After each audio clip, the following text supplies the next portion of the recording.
Hello and welcome everyone to a new video in your channel, Mr. Tech Tips. Before watching the video, don't forget to subscribe to our channel and don't forget also to like this video.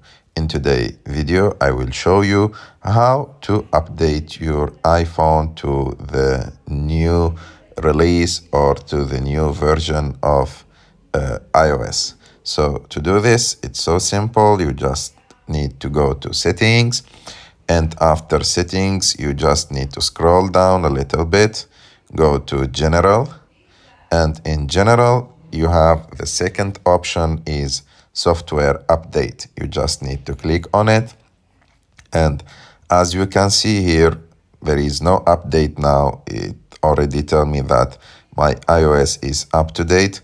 So if you have a new update, you will find it here and you can download it and install it, and you just need to click on download, because after the download your phone will install the update automatically. So I hope that you like this video. If you like this video, don't forget to subscribe to our channel and don't forget also to click on the like button, and see you in the next video.